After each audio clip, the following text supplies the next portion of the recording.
اعوذ باللہ من الشیطان الرجیم بسم اللہ الرحمن الرحیم الحمدللہ رب العالمین الصلاۃ والسلام علی خاتم النبی۔ ناظرین کرام السلام علیکم، میں شاہد مسرور روشنی سب کے لیے لے کر حاضر خدمت ہوں۔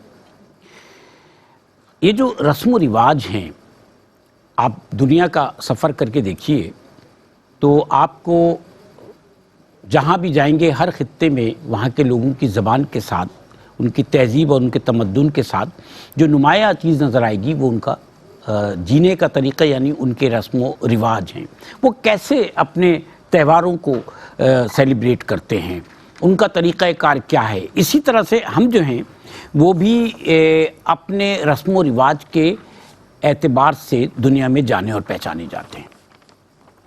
اصل میں جو ہمارے رسم و رواج ہیں وہ ہمیں دنیا بھر میں اس لیے ممتاز کرتے ہیں کہ ایک حد ہے کہ جس حد میں رہ کر ہم اپنی تمام خوشیاں اور اپنی جتنے بھی ہمارے تہوار ہیں ان کو سیلیبریٹ کر رہے ہوتے ہیں۔ ہمارے ہر تہوار میں جو ہمیں دین نے سکھایا ہے اور دیا ہے اس میں ایک دوسرے کا خیال رکھنا، انسانیت کی خدمت کرنا، اپنے علاوہ دوسرے لوگوں کو خوشی بہم پہنچانا اور اللہ تعالیٰ کی وحدانیت کے یقین کو قائم رکھنا شامل ہے۔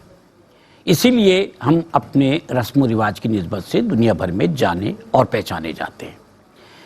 یہ فرق ہے ان رسم و رواج سے ہمارے رسم اور رواج کا کہ جو فرق دنیا میں آپ کو دوسرے خطوں میں دوسری قوموں میں نظر آئے گا۔ میں بحیثیت مسلمان بات کر رہا ہوں آپ سے کہ بحیثیت مسلمان ہمیں اللہ تعالیٰ کی وحدانیت، آپ صلی اللہ علیہ وسلم کی محبت اور عقیدت کے ساتھ خوشی منانے یا پھر کسی بھی رسم کو روا رکھنے کا اختیار دیا گیا ہے۔ جو میں نے آپ سے حدود کی بات کہی وہ حدود یہی ہیں، ہم اپنی حد سے باہر نہیں نکلتے، ہم انسانیت کے پیرائی سے نکل کر کوئی بات نہیں کر رہے ہوتے ہیں۔ ہماری تہذیب، ہمارا تمدن وہ سب اسی حد کے درمیان ہے۔ ہمارا غم ہو، ہماری خوشی ہو، یہ سب اسی حد کے درمیان رہ کر ہم کرتے ہیں، اور ایک دوسرے سے جو ہمارا محبت کا رشتہ ہے، دین کا رشتہ ہے، وہ بھی استوار رہتا ہے۔ تو آج کا جو موضوع ہے اس موضوع کی اہمیت بنتی ہے مذہبی اور سماجی رسومات، یہ آج کا ہمارا موضوع ہے۔ اب بات یہ ہے کہ آج تو ہم یہ جاننے کی صحیح کریں گے کہ مختلف جو رسمیں ہمارے یہاں اور جو رواج ہیں وہ کیا کیا ہیں۔ اس میں سے کچھ ایسی چیزوں کو ہم ڈسکس کرنا چاہیں گے یہ جاننے کے لیے کہ وہ صحیح ہیں یا غلط ہیں، کہ جو عام طور پہ ہمارے مشاہدے میں بعض چیزیں آتی ہیں۔ لیکن یہ حقیقت ہے کہ ہمارے درمیان کچھ ایسی رسمیں بھی رواج پا گئی ہیں کہ جن کی نہ تو دین اجازت دیتا ہے اور نہ ہی ہمیں جو ہے وہ زیب دیتی ہیں۔ ہمارے یہاں مختلف رسوم میں اخراجات کا بے تحاشا، یعنی یوں سمجھ لیں ضیاع پیسے کا، اور اس کے علاوہ ہمارے یہاں بعض رسومات میں ہم وہ جو حد ہے اگر اس سے نکلنے کی صحیح کریں تو پھر وہ رسم و رواج ہمارے اپنے رسمیں اور رواج نہیں ہوتے۔ میں آج جو مذہبی اور سماجی رسومات ہیں ان پر گفتگو اور بلکہ سوالات کچھ لے کر آیا ہوں اور رہنمائی حاصل کروں گا اپنے اور آپ کے لیے۔ تو میرے ساتھ یہاں رہنمائی فراہم کرنے کے لیے تشریف فرما مشہور مذہبی عالم دین، عالمی طور پر شہرت یافتہ ہیں، آپ استاد ہیں اور ایک ایسے دینی تعلیمی ادارے سے وابستہ ہیں جہاں آپ نہ صرف یہ کہ علم کی ترسیل بلکہ آپ مدرس کی حیثیت سے لوگوں تک علم جو ہے وہ اس طرح پہنچا رہے ہیں کہ آپ کی اپنی شخصیت جو ہے وہ بڑے جامع نظر آتی ہے علم کے حوالے سے، اور ہم ان سے جو ہے وہ کوئی بھی بات ہو، کوئی بھی سوال ہو، اس یقین کے ساتھ پوچھ لیتے ہیں کہ یہ ہمیں مختلف جو ان کی دلیلیں، ان کے حوالے ہیں اس سے ہمیں مطمئن کر سکیں گے۔ محترم مفتی محمد احسن نوید نیازی صاحب ہمارے ساتھ تشریف فرما ہیں۔ السلام علیکم جناب۔ وعلیکم السلام ورحمۃ اللہ وبرکاتہ۔ ماشاء اللہ سر۔ دوسری شخصیت ہمارے ساتھ تشریف فرما ہے، یہ کافی طویل عرصے سے ہمارے ساتھ تشریف فرما رہے ہیں مختلف پروگرامز میں، کچھ توقف کے بعد دوبارہ اب ان کی خدمات ہمیں حاصل ہوئیں۔ آپ جو ہے وہ کراچی یونیورسٹی میں پروفیسر کی حیثیت سے خدمات انجام دے رہے ہیں اسلامک لرننگ ڈپارٹمنٹ میں. آپ نے قومی سطح پر 3 سیرت ایوارڈ حاصل کیے ہیں. آپ نے پی ایچ ڈی کیا، اس کے بعد پروڈاک بھی کیا آپ نے، اور آپ جو ہے وہ ہمارے ساتھ آج تشریف فرما ہے اس موضوع پر گفتگو کرنے کے لیے کہ دینی اور سماجی رسومات کون کون سی ہیں. ہمارے ساتھ تشریف فرما محترم ڈاکٹر پروفیسر عاطف اسلم راؤ صاحب. السلام علیکم جناب. وعلیکم السلام ورحمۃ اللہ. کیسے ہیں سر آپ؟ ٹھیک ہیں الحمدللہ. ماشاء اللہ.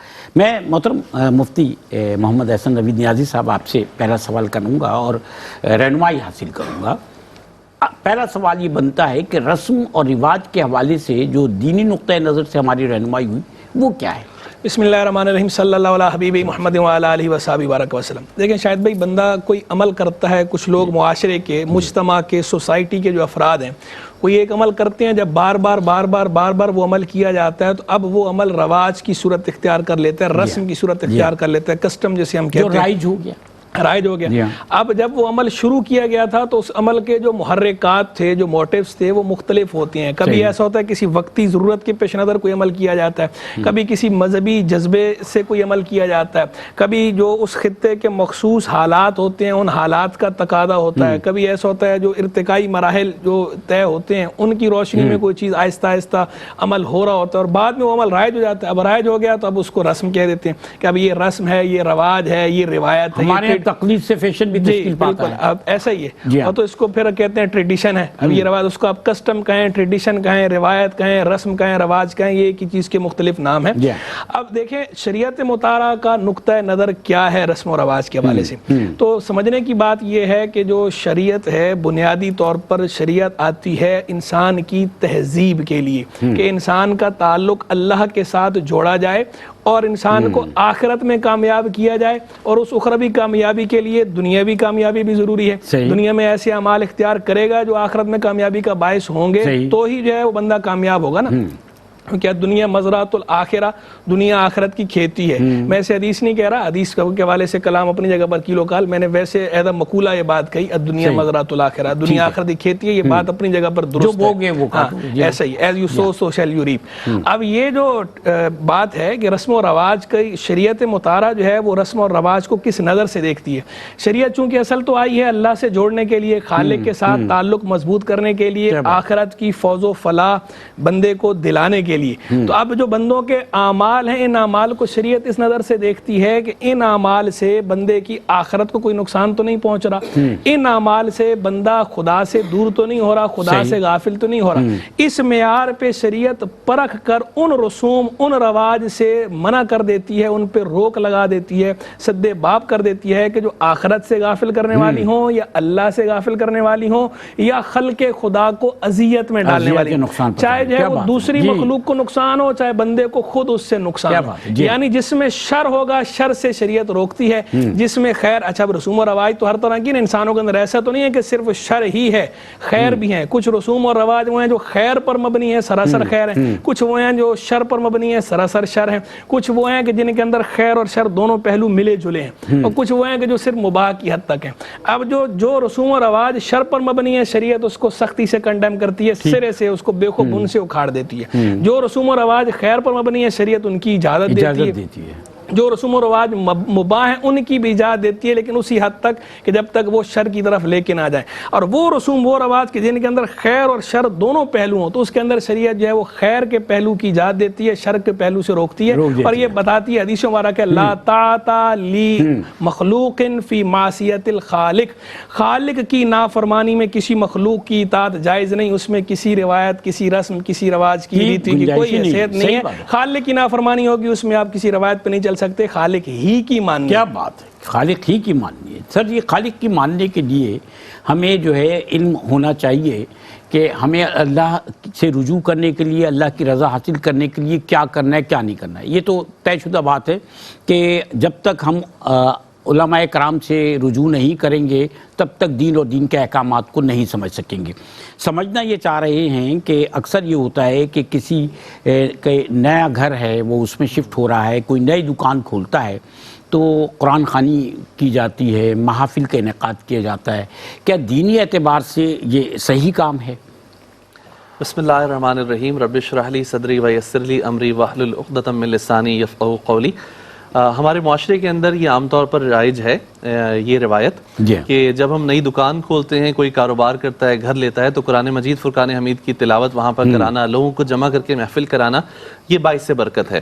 قرآن مجید فرقان حمید جہاں پڑھا جاتا ہے، اللہ تبارک و تعالیٰ کی رحمتوں کا نزول ہوتا ہے۔ امام الانبیاء حضور علیہ الصلوۃ والسلام کا جہاں ذکر کیا جاتا ہے اور جہاں اولیاء کاملین کا ذکر کیا جاتا ہے، وہاں اللہ تبارک و تعالیٰ کی رحمتوں کا نزول ہوتا ہے۔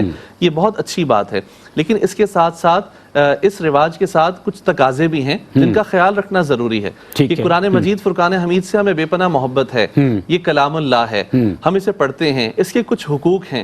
اس کے حقوق میں سے ایک یہ ہے کہ اس پر اسے پڑھا بھی جائے، اس پر عمل بھی کیا جائے، اس کی تعلیم کو عام بھی کیا جائے۔ اب وہ دکان جہاں پر خیر و برکت کے لیے قرآن مجید فرقان حمید کی تلاوت کی جا رہی ہے، ضروری ہے کہ انسان اس بات کا بھی خیال رکھے کہ وہاں پر جو معاملات ہوں وہ عین شریعت کے مطابق ہوں، وہ قرآن مجید فرقان حمید کی تعلیمات کے مطابق ہوں۔ کہیں ایسا نہ ہو کہ قرآن مجید فرقان حمید کو صرف برکت کے لیے ایک مرتبہ کھول کے پڑھا، اس پر عمل نہ کیا گیا تو بروز قیامت کی رب کی بارگاہ میں کیا جواب دے گا؟ حضور علیہ الصلوۃ والسلام کے اگر مبارک نام لگائے ہیں برکت کے لیے، تو نبی کریم صلی اللہ تعالیٰ علیہ وسلم کے بتائے ہوئے اصولوں کے مطابق کاروبار کیسے کرنا ہے، لین دین کے معاملات کیا ہوں گے، حلال کیا ہے، حرام کیا ہے، صحیح کیا ہے، غلط کیا ہے، اس پر عمل کرنا ہے۔ نبی کریم صلی اللہ علیہ وسلم کی مبارک سنت کو دیکھتے ہیں تو جتنے بھی انبیاء آئے، جو بھی اس وقت تہذیب تھی، جو تمدن تھا، آپ نے ان کی اچھی باتوں کو جاری رکھا، بری باتوں کو روک دیا، اس پر عمل کرنے سے منع کیا۔ اسی لیے ہر دور کے اندر مختلف لوگوں کے مختلف رسم و رواج ہوتے ہیں۔ اچھا، وہ بری جو تھے وہ انبیاء علیہ السلام کی طرف سے نہیں تھے، بلکہ لوگوں نے اپنے طور پر بری روایات کو جو ہے ان تمام رسوم میں شامل کر دیا تھا۔ یقیناً ایسا ہی ہے۔ تو آپ کی اجازت سے میں ایک وقفے پہ جانا چاہتا ہوں اور انشاءاللہ جو ہے اس بات کو ہم جاری رکھیں گے۔ ناظرین کرام، ایک وقفہ ہمارے آپ کے درمیان اس وقت حائل ہے، اور اس وقفے کے بعد جو سماجی اور دینی اعتبار سے رسومات ہیں اس پر ہم گفتگو کریں گے، تھوڑی سی رہنمائی حاصل کریں گے، جانیں گے کہ ہم بہت سارے معاملات جو کر رہے ہیں وہ صحیح ہیں دینی اعتبار سے یا نہیں۔ ہمارے ساتھ رہیے گا، حاضر ہوتے ہیں۔ ناظرین کرام، روشنی سب کے لیے، اور روشنی سب کے لیے میں آج ہمارا موضوع ہے دینی یعنی اسلامی اور سماجی رسومات۔ ہمارے معاشرے میں، ہماری سوسائٹی میں جو رسم و رواج رائج ہیں، ان میں سے بہت ساری چیزیں ایسی ہیں کہ جن کے بارے میں ہمارے یہ جاننا بہت ضروری ہے کہ وہ دینی اعتبار سے، مذہبی اعتبار سے جائز ہیں، صحیح ہیں یا نہیں ہیں۔ آج رہنمائی کے لیے ہمارے ساتھ یہاں تشریف فرما محترم مفتی محمد احسن نوید نیازی صاحب اور محترم ڈاکٹر پروفیسر عاطف اسلم راؤ صاحب۔ ہم نے جب وقفے پہ گئے تو محترم پروفیسر صاحب سے سوال یہ پوچھا تھا کہ جب کوئی نیا گھر ہوتا ہے، کوئی نیا کام شروع کیا جاتا ہے، کوئی نئی دکان ہوتی ہے، تو طریقہ کار یہ ہوتا ہے کہ قرآن خوانی ہمارے یہاں کی جاتی ہے، محافل کا انعقاد کیا جاتا ہے۔ دین اس حوالے سے ہمیں کیا تعلیم دیتا ہے؟ تو آپ نے ہمیں بتایا کہ یہ باعث برکت تو ہے، لیکن اس کے لیے ہمیں کچھ باتوں کا خیال رکھنا چاہیے۔ ارشاد فرمائیے سر۔ مثال کے طور پہ میں یہ عرض کرتا ہوں کہ صبح صبح لوگ قرآن مجید فرقان حمید کی تلاوت اپنی دکانوں پہ بآواز بلند لگا لیتے ہیں، تو اس کے اندر احتیاط یہ ہے کہ خود قرآن پاک نے کہا وَإِذَا قُرِئَ الْقُرْآنُ فَاسْتَمِعُوا لَهُ وَأَنصِتُوا لَعَلَّكُمْ تُرْحَمُونَ، کہ جب قرآن مجید فرقان حمید کی تلاوت کی جائے تو پوری توجہ سے اور خاموشی کے ساتھ اسے سنو تاکہ تم پر رحم کیا جائے۔ جو لوگ سن رہے ہیں جی، اب میں باربر شاپ پہ گیا ہوں، اب وہ باربر اپنے کام میں بھی لگا ہوا ہے اور قرآن مجید فرقان حمید کی تلاوت بھی چلی ہوئی ہے۔ اسی طریقے سے درزی کی دکان پر وہ درزی اپنے کام میں مصروف ہے، قرآن مجید فرقان حمید کی تلاوت وہاں پر آواز بلند کوئی کر رہا ہے یا کیسٹ کے ذریعے سن رہا ہے، تو یہ طریقہ درست نہیں ہے۔ جب قرآن مجید فرقان حمید کی تلاوت کی جائے تو ادب اور احترام یہ ہے کہ پوری توجہ کے ساتھ اسے سنا جائے۔ اسی طریقے سے بعض لوگوں نے کیا کیا ہے کہ صبح کو کسی کو بلا لیتے ہیں اور اجرت کے اوپر ایک بندے کو رکھا ہوا ہے، اچھا، جو آ کے کچھ پڑھ کے چلا، جو آ کے کچھ پڑھ کے چلا جائے۔ اور کوشش کرنی چاہیے کہ آپ اس قابل ہوں، اللہ تبارک و تعالیٰ نے آپ کو حضور صلی اللہ علیہ وسلم کا امتی بنایا ہے، قرآن پاک آپ کو پڑھنا چاہیے، آپ خود قرآن مجید فرقان حمید کو پڑھیں، سمجھیں اور کوشش کریں کہ اس تعلیم کو دوسروں تک بھی پہنچائیں، اور پھر آپ دیکھیں آپ کے کاروبار میں کتنی برکتیں ہوں گی۔ تو رسم کے اعتبار سے صرف قرآن پاک نہ پڑھوائیں، بلکہ قرآن مجید فرقان حمید پڑھنے کے ساتھ کوشش کریں کہ اسے سمجھیں اور اس پر عمل بھی کریں تاکہ آپ مکمل طور پہ برکات سے فیضیاب ہو سکیں۔ اللہ تعالیٰ کا جو کلام ہے وہ کلام ہے ہی اس لیے کہ آپ کے عمل میں جو بہتری پیدا ہو جائے اور آپ دوسروں کے لیے فائدہ مند ہو جائیں. بہت اچھی بہت خوبصورت بات آپ نے فرمائی. سر جہاں تک رواج کی بات ہے، ابھی ہم نے بات ٹریڈیشن کی فیشن کی، یہ بھی سب رواج ہیں نا ہمارے یہاں. تو بہت ساری چیزیں ہم مغرب سے اڈاپٹ کرتے ہیں. فادرز ڈے، مدرز ڈے اور بھی بہت سارے دن منائے جاتے ہیں سر. تو یہ ہمارے یہاں بھی رائج ہو گیا ہے کہ آپ دیکھیں اب جب سے سوشل میڈیا آیا ہے تو تہلکہ مچا ہوا ہوتا ہے. ویمنز ڈے بھی منایا جا رہا ہے اور پھر مینز ڈے بھی منایا جا رہا ہے وغیرہ وغیرہ. تو یہ فادرز ڈے، مدرز ڈے وغیرہ جو ہے دینی اعتبار سے ہماری ذرا رہنمائی فرمائیے سر. دیکھیں شاید بھائی، جہاں تک فادرز ڈے اور مدرز ڈے کی بات ہے تو ہمارا دین اسلام جو ہے یہ تو خیر دین رحمت، دین اخلاق، دین رافت، اور یہ دین تو ہمیں ہر سطح پہ اخلاق سکھاتا ہے، ہر سطح پہ تعظیم سکھاتا ہے، ہر سطح پہ اللہ کے حقوق کی رعایت رکھنے کی بھی تعلیم عطا فرماتا ہے اور مخلوق کے حقوق کی رعایت کی بھی تعلیم عطا فرماتا ہے. اور مخلوق میں سب سے بڑھ کر انسان پر حق کس کا ہے؟ سیدنا رسول اللہ علیہ السلام کے بعد کس کا حق ہے انسان پر سب سے بڑھ کر؟ اپنے والدین کا. قرآن مجید فرقان میں جہاں اللہ نے ذکر فرمایا انشکر لی ولی والدیک، اور احسان مانو میرا اور اپنے والدین کا. یعنی والدین کا حق کتنا بڑا ہے انسان پر کہ اللہ جہاں یہ جتا رہا ہے کہ میرا احسان مانو، وہیں پر ساتھ والدین کا ذکر کر کے فرماتا ہے کہ ان کا بھی حق مانو، ان کا بھی احسان مانو. یعنی ایسا حق ہے. اور والدین تو وہ ہیں وبالوالدین احسانا، والدین کے ساتھ احسان کرو، اچھائی کرو. یعنی احسان کی جتنی صورتیں وہ ساری اس میں آ گئیں. احسان کی جتنی صورتیں بنتی ہیں نا، احسان کا معنی یہ وہ والا احسان نہیں جیسے ہمارے عرف عام میں احسان کہتے ہیں کہ میں احسان کر رہا ہوں. احسان عربی میں کہتے ہیں بھلائی کرنے کو، کسی کے ساتھ اچھائی کرنے کو، کسی کے ساتھ اچھا سلوک. اب وہ اچھے سلوک کی جتنی شکلیں ہیں، چاہے ان کا تعلق جو ہے وہ عادات اور اطوار کے ساتھ ہو، چاہے ان کا تعلق جو ہے کوئی تحفہ پیش کر کے ہو، چاہے ان کا تعلق جو ہے ان کے حقوق کی یاد کے ساتھ، وہ ساری صورتیں، ساری شیپس اس کے اندر آ گئی. بالوالدین احسانا، والدین کے ساتھ احسان کرو، ہر سطح پہ ان کے ساتھ اچھائی کرنی ہے. اور والد اور والدہ یہ تو انسان کے لیے جو ہے وہ جنت کے دروازے ہیں. سخت الرب فی سخت الاب، رب کی نافرمانی جو ہے وہ والد کی نافرمانی میں ہے، اور رضا الرب فی رضا الاب. والد کی نافرمانی رب کی نافرمانی، والد کی نافرمانی، رب کی نافرمانی والد کی نافرمانی میں ہے. یعنی والد کی نافرمانی کرو گے تو رب کی نافرمانی ہو گئی. وہ میں نے اس کا لفظی ترجمہ بھی کیا اور با محاورہ بھی دونوں طرح. اسی طرح جو ہے وہ رب کی رضا والد کی رضا میں ہے. یعنی والد کی رضا کرو گے رب راضی ہوگا. یہ نہیں کہ دنیا کو تو راضی کرتے پھر رہے ہو اور صوم و صلات کی پابندی تو کر رہے ہو لیکن والد کو ناراض کر رکھا ہے. نہیں، والد کو راضی کرنا ضروری ہے. اور اسی طرح والدہ تو وہ ہے کہ اس کے تو ویسے ہی قدموں کے نیچے جنت جو ہے. تو والدہ کے ساتھ بھی حسن سلوک، والد کے ساتھ بھی حسن سلوک. اور ہر دن میں کہتا ہوں ہمارے دین کے اندر تو تصور یہ ہے every day is father's day, every day is mother's day. ہر دن جو ہے، ہر یوم یوم والد ہے، ہر یوم یوم ماں ہے. تو ہر دن ہمیں جو ہے والدین کی تعظیم تکریم کرنی ہے. ایسا نہیں ہے کہ سال میں ایک دن ابا کا منا لیا، ایک دن اماں کا منا لیا، اس کے بعد چھٹی ہے. باپ ہونے کی مبارکباد دے دی، وش کر دیا، کوئی کیک کاٹ دیا، کوئی اور انہیں ان کی دعوت کر دی، کچھ کھلا پلا دیا، اور کوئی انہیں گفٹ دے دیا، تحفہ دے دیا، اور اس کے بعد سارے سال کے حقوق ہیں سر. میں ازالہ نہیں ہو سکتا. میں آپ سے عرض کرنا چاہ رہا تھا سر کہ اللہ تعالیٰ نے دیکھیں نیچر ہے، فطرت کیا بنائیے کہ ایک وقت وہ ہے کہ جب آپ ناتواں ہو اور وہ آپ کی پرورش کر رہے ہیں، ایک وقت وہ ہے کہ آپ توانا ہو تو وہ ناتواں ہیں. اب حق ادا کر دو، حق ادا کرو. اور قرآن تو یہاں تک کہتا ہے کہ حق تو ادا کرنا ہی ہے. قرآن تو کہتا ہے دعا بھی کرنی ہے. دعا بھی کیا تعلیم فرمائی ہے، رب ارحمہما کما ربیانی صغیرا. اللہ وہ جتا رہا ہے نا کہ دعا مانگو، یہ کہو کہ اے میرے رب ان دونوں پر رحم فرما جس طرح انہوں نے مجھے بچپن میں چھٹپنے میں پالا تھا.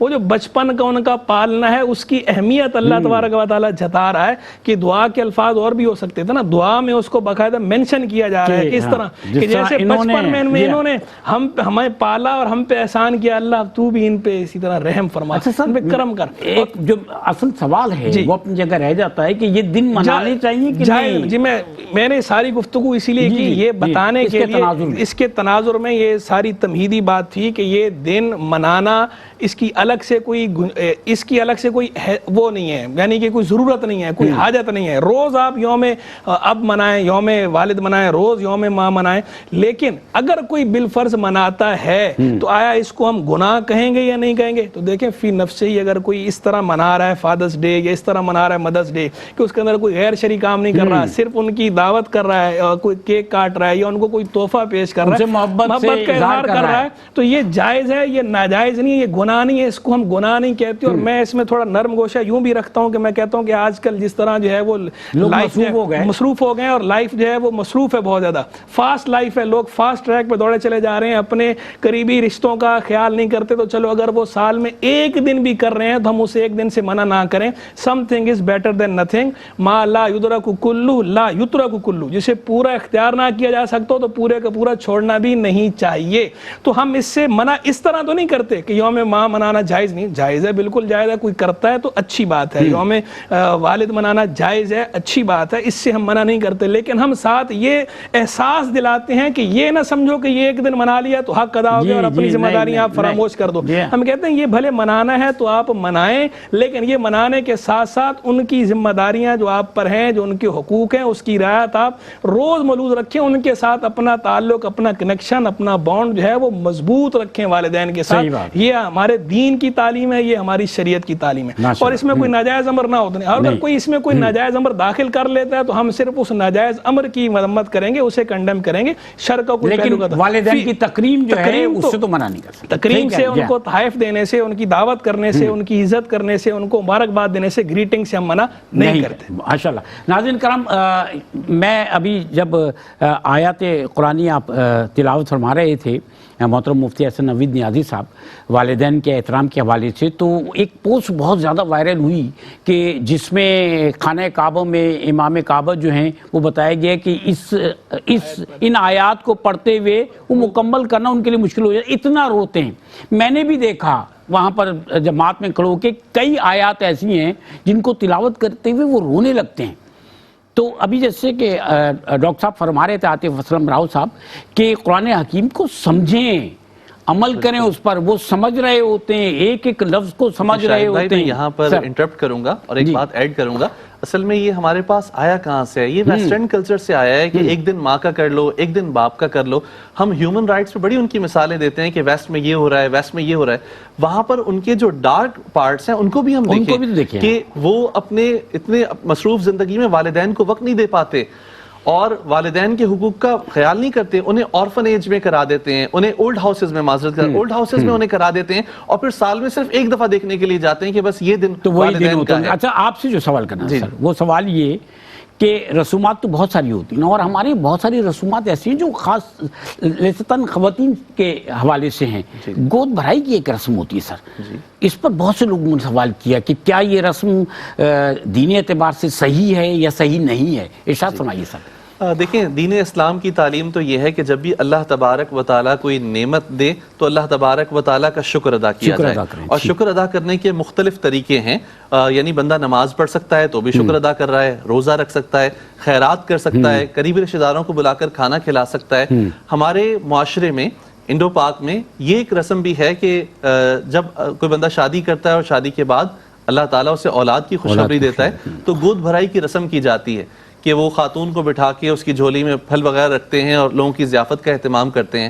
تو اگر ہم یہ دیکھیں تو فی نفسی ہی تو یہ رسم جائز ہے. اچھا, اس کے اندر کوئی قباحت نہیں ہے, لیکن اگر ہم خود اس کے اندر کچھ ایسی چیزوں کو ملا دیں جو جس کی اجازت شریعت نہ دیتی ہو تو پھر یہ چیز غیر اسلامی ہو, اسلامک طریق سے ہٹ کر ہو. حدیث مبارکہ کا مفہوم ہے تعارف الی اللہ فی الرخاء یعرف کا فی الشدہ, کہ تم خوشحالی میں اللہ تبارک و تعالیٰ کو یاد رکھو, وہ تمہیں دکھ میں پریشانی میں کبھی فراموش نہیں کرے گا.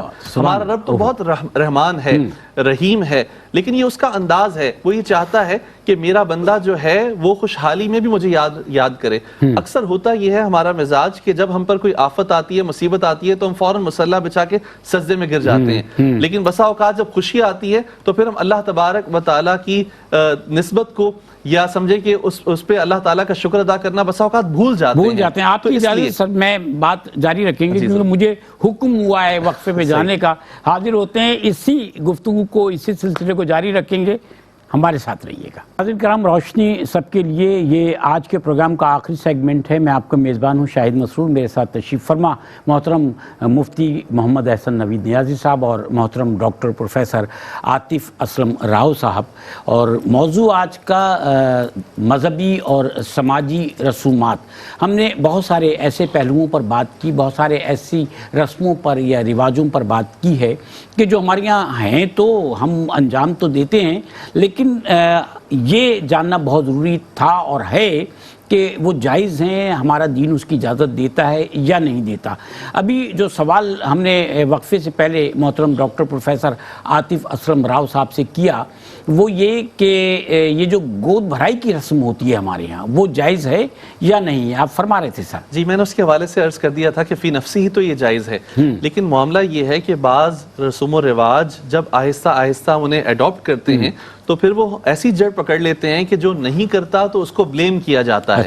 تو اس لیے اس بات کا خیال رکھنا چاہیے کہ ہم مختلف قسم کے معاملات کو اس کے ساتھ نہ جوڑ دیں، اور احتیاط کرنی چاہیے کہ اگر کوئی حیثیت نہیں رکھتا اور وہ یہ نہیں کر رہا تو بھئی مباح کام ہے، کیا تو ٹھیک ہے، نہیں کیا تو کوئی گناہ نہیں ہے۔ اسی طریقے سے دوسروں کے احساس و جذبات کا بھی خیال رکھنا چاہیے۔ اگر اسی گھر میں کوئی اور کپل ہے اور اللہ تبارک و تعالیٰ نے اسے اولاد نہیں دی، وہ اولاد سے اس وقت تک محروم ہے، تو یہ نہ ہو کہ آپ خوشیوں میں اسے شامل نہ کرو۔ اور پھر دوسری بات یہ کہ اگر وہ معاشی اعتبار سے طاقت نہیں رکھتا، جی، آپ 200 افراد کو بلا کے کھانا کھلوا رہے ہیں تو کسی رسم کو اتنا مستند نہ کر دیں ضروری کہ جو جن میں طاقت نہیں ہے معاشی طور پہ وہ جو ہے پھر مشکل میں پڑ جائے۔ اسی کے لیے شریعت نے بہت پیارا اصول بتایا ہے، یسروا ولا تعسروا، آسانی کرو مشکل نہ کرو۔ تو ہم ہر رسم و رواج کے اندر اس بات کا دخل ضرور لیں اور اس کو مد نظر رکھیں کہ اس رسم کی وجہ سے کہیں ایسا نہ ہو کہ جو غریب ہے وہ پریشان ہو، جو ضرورت مند ہے یا جو صاحب حیثیت نہیں ہے تو اس کے اوپر آ کے کوئی مشکل پڑ جائے۔ تو ان لوگوں کا معاشرے میں خیال رکھنا چاہیے کہ جو ان کاموں کو نہیں کر سکتے تو انہیں ہم کم نظر سے نہ دیکھیں، حقیر نہ سمجھیں۔ صحیح بات ہے، صحیح بات۔ اچھا محترم مفتی محمد احسن نوید نیازی صاحب، بہت ساری چیزیں ایسی ہیں کہ ہم اپنی عقیدت کے جذبات کے تحت بہت سارے کام کر رہے ہوتے ہیں، اور اس میں ایک چیز یہ بھی ہے کہ اذان سے پہلے درود شریف کا پڑھنا، بعض لوگ جاننا چاہتے ہیں مجھ سمیت کہ دینی اعتبار سے یہ صحیح ہے یا نہیں، اذان سے پہلے درود شریف کا دیکھیں شاید پہلی بات تو آپ یہ سمجھیں کہ درود شریف جو ہے اس کے بارے میں قرآن مجید فرقان حمید برہان رشید میں حکم کیا ارشاد فرمایا گیا، ان اللہ و ملائکتہ یصلون علی النبی یا ایھا الذین آمنوا صلوا علیہ وسلموا تسلیما، بے شک اللہ اور اس کے فرشتے درود بھیجتے ہیں اس نبی پر، اس غیب دام پر، اور اے ایمان والو تم بھی ان پر درود اور خوب سلام بھیجو، خوب سلام۔ اب یہ جو حکم ہے اللہ تبارک و تعالیٰ کا، یہ حکم مطلق ہے، یعنی ایبسولوٹ ہے، یہ کنڈیشنل نہیں ہے، اس کے اندر کوئی توقیت نہیں ہے، کوئی وقت کی قید نہیں ہے، زمانے کی قید نہیں ہے، مکان کی قید نہیں ہے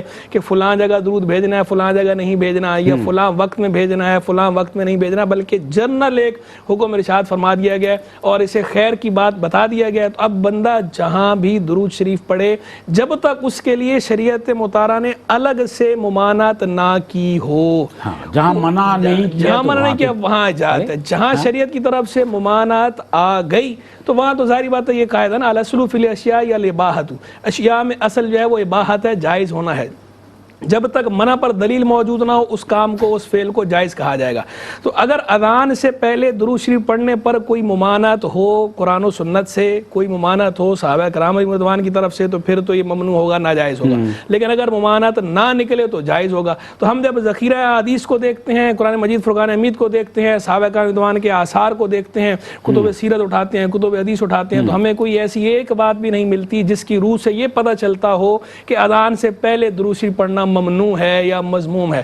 تو درود شریف پڑھنا خیر کا کام ہے، اذان سے پہلے اگر کوئی درود شریف پڑھتا ہے تو یہ پڑھنا جائز ہے، باعث برکت ہے، اس میں کوئی حرج نہیں، اذان سے پہلے بھی پڑھ سکتے ہیں، اذان کے بعد بھی پڑھ سکتے ہیں۔ بات اس میں ایک احتیاط ملحوظ رکھنا ضروری ہے، وہ بھی میں ضرور اسے بھی جو ہے وہ نامزد کر کے بیان کرنا چاہوں گا، پوائنٹ آؤٹ کرنا چاہوں گا کہ کوئی اگر اسے اذان کا لازمی حصہ سمجھے تو یہ ہم کہیں گے یہ اعتقاد کی خرابی ہے. کوئی اگر یہ کہے کہ یہ اذان کا لازمی حصہ ہے, اس کے بغیر اذان ہوتی نہیں ہے, یہ سمجھ کر درود شریف پڑھے گا تو ہم اسے منع کریں گے. لیکن عام مسلمانوں سے اس طرح کی بدگمانی نہیں کرنی چاہیے. مسلمان جب بھی پڑھتے ہیں تو عام طور پر اسے اذان کا حصہ سمجھ کے نہیں پڑھتے, بلکہ وہ برکت کے لیے پڑھ رہے ہوتے ہیں کہ مسلمانوں کی عادت ہے کہ دعا مانگتے ہیں تو اس سے پہلے بھی درود شریف پڑھتے ہیں, اس کے بعد بھی پڑھتے ہیں, تو اس لیے اس سے پہلے پڑھتے ہیں کہ بھئی ہماری اذان ہے یا قبول ہو جائے تو اذان سے پہلے درود شریف پڑھیں تو بھی سبحان اللہ, اذان کے بعد بھی درود شریف پڑھیں تو بھی سبحان اللہ. بلکہ اذان کے بعد جو درود شریف ہے یہ تو درود شریف کے مستحب مواضع جو گنوائے گئے ہیں, جو نصوص میں آئے ہیں, ان کے اندر اذان کے بعد کا بھی ذکر ہے.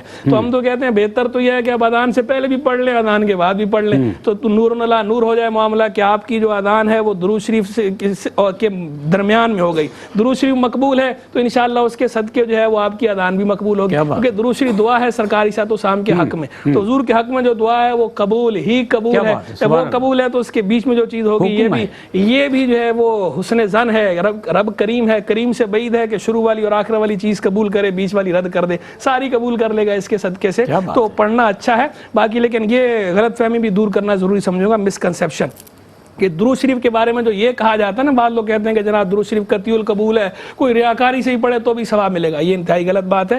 قطعی القبول ہے یہ بات تو بالکل ٹھیک ہے, لیکن یہ کہنا کہ ریاکاری سے پڑھے گا تو بھی ثواب ملے گا, یہ غلط بات ہے. ثواب نہیں ملے گا. اول تو کسی حدیث میں یہ بات نہیں آئی. ثانیاً کے بعض اکابر کا, بعض بزرگوں کا قول ہے, ان کا بھی قول یہ ہے, اس کی توجیہ اور تشریح یہ, وہ کہتے ہیں کہ قطعی القبول کا مطلب یہ ہے کہ درود شریف میں بیسیکلی دعا مانگی جا رہی ہوتی ہے حضور جان عالم علیہ السلام کے لیے. تو سرکار کے حق میں جب جو بھی دعا مانگیں گے, کسی بھی نیت سے مانگیں گے, وہ دعا اللہ نے حضور پہ رحمت نازل کرنی ہے, آپ دعا مانگ رہے ہیں, وہ قطعی القبول ہے حضور کے حق میں. آپ کو اس پہ ثواب ملے گا نہیں ملے گا. تو اگر آپ ریاکاری کریں گے تو آپ کو اس کا ثواب نہیں ملے گا ریاکاری کی وجہ سے, ریاکاری کا الٹا گناہ ہوگا. تو لہذا درود شریف پڑھیں لیکن ریاکاری سے نہیں. اسی طرح درود شریف پڑھیں لیکن کسی کو چڑھانے کے لیے نہیں ہے, کسی کو چھیڑنے کے لیے نہیں, اللہ کی رضا کے لیے پڑھیں اور اللہ کے محبوب کی تعظیم اور ان کی محبت میں پڑھیں. اور اس کو فرض, واجب یا مستحب سمجھنا اس طرح کہ بھئی یہ لازمی حصہ ہے اذان کا, اذان سے پہلے فرض نہیں ہے. اگر کوئی اس کو فرض سمجھے غلط, واجب سمجھے غلط, سنت سمجھے, چاہے سنت مستحبہ ہی کیوں نہ سمجھ رہا ہو, سنت سمجھے غلط ہے. مباح کام ہے اور حسن نیت سے مستحب ہے. چونکہ درود شریف مستحب بھی ہے, مستحب ہونے کا تو ہم انکار نہیں کرتے, سنت مستحبہ کا انکار میں کر رہا تھا. تو فرض یا واجب یا سنت مستحبہ سمجھ کر پڑھنا غلط ہے. کوئی اس نیت سے پڑھتا ہے غلط ہے, یا اذان کا لازمی حصہ سمجھ کے پڑھتا ہے تو غلط ہے. لیکن عام مسلمانوں سے بلا وجہ یہ بدگمانی نہیں کرنی چاہیے. عام مسلمان اسے فرض, واجب یا سنت سمجھ کے نہیں پڑھتے, نہ ہی اسے اذان کا لازمی حصہ سمجھ کے پڑھتے ہیں. تو اس لیے ان کے پڑھنے پر اعتراض نہیں کرنا چاہیے. باقی لیکن کبھی کبھی اگر جو ہے بندہ چھوڑ دے اذان سے پہلے درود شریف پڑھنا تاکہ کسی کو یہ غلط فہمی نہ ہو, تو اس میں لازمی حصہ ہے, تو اس میں بھی کوئی حرج کی بات نہیں. ماشاءاللہ ماشاءاللہ. محترم پروفیسر صاحب, آج کا جو موضوع ہے میں چاہتا ہوں کہ ایک اجمالی جائزہ لے لیا جائے اس کا, آپ کا میسج ہمارے ناظرین. میں یہ سمجھتا ہوں کہ رسم و رواج آسانیاں بھی ہیں اور آزمائش بھی ہیں. بہت سارے رسم و رواج ایسے ہوتے ہیں کہ جن کی وجہ سے انسان کو آسانی اور سہولت ملتی ہے. جیسے ایک دوسرے کا خیال رکھنا, ایک دوسرے کے ساتھ مل کر رہنا, خوش دلی کے ساتھ لوگوں کے ساتھ معاملات کرنا, تحادو تحابو کہ تحفے دو اس سے محبت بڑھے گی. اسی طریقے سے جو ہے خاندان کے اندر بعض اوقات رشتے کرنا باعث برکت رہتا ہے, اچھا رہتا ہے, ایک دوسرے کو جانتے ہیں, اس کے فائدے ہوتے ہیں. ساتھ ساتھ بعض اوقات آزمائش بھی بن جاتے ہیں کہ بعض رسم و رواج کو ہم سمجھ لیتے ہیں یہ لازمی ہے, اس پر عمل کرنا ہے. جیسے مثال کے طور پہ کسی کے انتقال ہو جائے تو انتقال کے بعد رسم کل کو بعض لوگ لازمی سمجھتے ہیں اور کہتے ہیں اگر نہیں کرے گا تو برادری میں کیا منہ دکھائے گا. تو ہر وہ چیز کہ جس کی وجہ سے انسان مصیبت میں مبتلا ہو, اس کے لیے آزمائش ہو, تو ایسے رسم و رواج ہمیں معاشرے سے ختم کرنے چاہیے. اسی طریقے سے نکاح کے معاملات کو آسان کرنا چاہیے. بہت ساری ہمارے گھروں میں بیٹیاں اسی لیے بیٹھی رہ جاتی ہیں کہ وہ انتظار کر رہے ہوتے ہیں کہ اتنا کچھ ہو جائے گا تو اس کے بعد کریں گے. تو اس لیے یہ رسم و رواج آسانیاں بھی ہیں اور آزمائش بھی ہیں. یہ ہم پر ہے کہ ہم کس طرح انہیں لے کر چل رہے ہیں. تو ہم آسانیاں پیدا کریں, آسانیاں بانٹیں, تاکہ اللہ تعالیٰ ہم پہ ہماری زندگی آسان کرے اور آخرت بھی آسان. ماشاءاللہ. سر 1 منٹ کا میسیج آپ شاید بھائی ابھی رسم کل کی بات ہوئی, رسم کل کے حوالے سے میں ایک جو ہے وضاحت کرنا چاہوں گا کہ رسم کل شریف میں اگر وہ میت جو ہے اس کے پیسوں سے کی جا رہی ہے اور اس کے پیسوں میں کوئی نابالغ وارث شامل ہے تو پھر اس کی اجازت نہیں. یہ بڑا نازک معاملہ ہے, لوگ سمجھتے نہیں ہیں. لوگ بعض اوقات رسم کل غسل اور جو آگے جمراتیں کرتے ہیں ختم کرتے ہیں اس کے اندر اسی میت کے ترکے سے کر رہے ہوتے ہیں، اور بعض اوقات اس کے نابالغ وارث بھی موجود ہوتے ہیں۔ تو نابالغ وارث تو اجازت دینے کا بھی جو ہے مجاز نہیں ہے، وہ تو اجازت بھی نہیں دے سکتا، تو ایسی صورت میں میت کے ترکے سے آپ نے نہیں کرنے، آپ اپنے پلے سے کرنا چاہیں چلے گا۔ اسی طرح جو ہے وہ آپ ایسا اس پر بار ڈال دیں، برڈن ڈال دیں کہ اس کے پیسے ہی نہیں ہیں اس کے پاس کا، پھر بھی آپ مطالبہ کریں گے نہیں کریں لازمی ہے، تو یہ بھی غلط بات ہے، اس طرح قرض کا بار نہیں لادنا چاہیے۔ ماشاءاللہ، بہت شکریہ محترم مفتی محمد احسن نوید نیازی صاحب آپ کا، محترم ڈاکٹر پروفیسر عاطف اسلم راؤ صاحب آپ کا شکریہ۔ ناظرین کرام، ایک بات تو بہت کلیئر یہ ہے کہ جیسے کہ ابھی فرمایا کہ رسم و رواج ایسے نہ ہوں کہ جن کو آپ رائج کر لیں اور ان کو ضروری قرار دے دیں، اور وہ ایسے ہوں جو طبقاتی تفریق پیدا کرنے لگیں، وہ لوگ طاقت نہ رکھتے ہوں کہ جن کی معاشی حالت ایسی نہیں ہے۔ شادی بھی ہمیں عام طور پہ ایسا ہوتا ہے، نکاح کو آسان کرنے کے لیے اور رواج دینے کے لیے ہمارے یہاں کہا گیا، حکم دیا گیا، ایسا نہیں ہے کہ آپ نکاح کو اتنا مشکل کر دیں کہ جب 10 20 25 50 لاکھ روپیہ ہوگا تبھی، جس کو ہم شادی کہتے ہیں، اور یہ غیر اسلامی رسومات پر ہم بے تحاشا خرچہ کرنا شروع کرتے ہیں۔